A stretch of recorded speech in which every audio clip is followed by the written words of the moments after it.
Navy Merlin helicopter heading east over the Atlantic.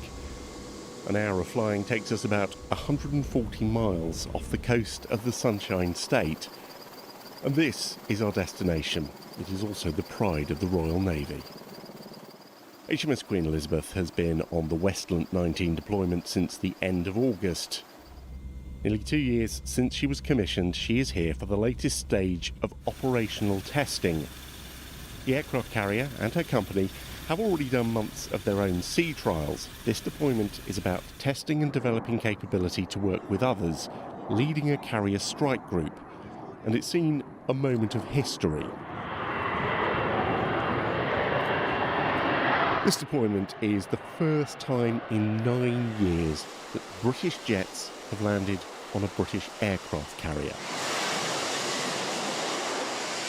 The cuts of the 2010 Defence Review axed Britain's last aircraft carriers and Harrier jump jets, leaving the UK temporarily without carrier strike.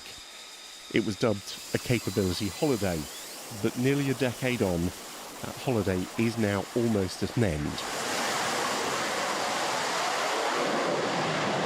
This has been a long time coming, but it has been a really good, seamless Royal Navy and Royal Air Force set of activities that has allowed us to come to this point today. This is about crawling, walking and running, and we're coming out of crawl into walk, as was always expected at this stage. This is a test and learning experience for more than 1,000 people on board HMS Queen Elizabeth. But the biggest test is almost certainly for the F-35 pilots, because while American planes have flown from this carrier, until now the British jets have only been flying from and landing on solid ground. Doing that at sea is very different, with a potentially moving target and a much more confined space.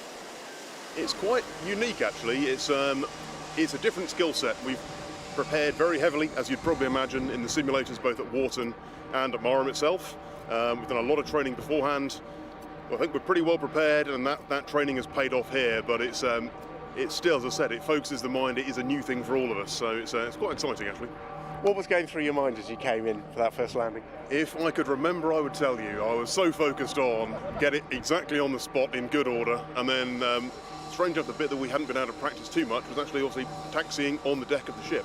So what I didn't want to do was do something terribly wrong first time on the deck. So the landing actually, I think, went pretty much exactly as we were hoping.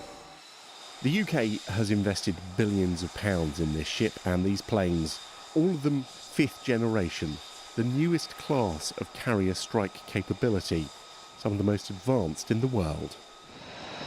This ship is absolutely huge. This is the largest ship the UK Royal Navy has ever had.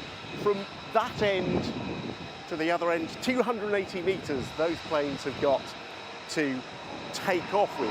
That though is about a sixth of the runway they've got at their home base in the UK, RAF Marham, but because of that ski ramp, those jets don't even need the full length of this carrier to take off. Well, nearly a decade has passed since British planes last flew from a British carrier. For some, the experience isn't entirely new.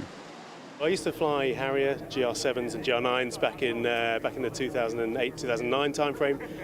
It really is a generation or two on from that. So the automation, the ability, the sensor fusion, the ability to switch from one capability to another capability seamlessly really is what stands this jet out as a 5th gen aircraft. The arrival of these jets on this aircraft carrier doesn't mean that the capability holiday is over. Britain does not yet have operational carrier strike capability, but the Royal Navy and Royal Air Force see this test as a huge step to getting that capability back. They expect it to be declared operational around a year from now and to be deployed in 2021. The future of British air and sea power is not too far away. If you enjoyed watching this, click on some of the links around the screen to watch some of our other videos, and don't forget to like and subscribe to our YouTube channel.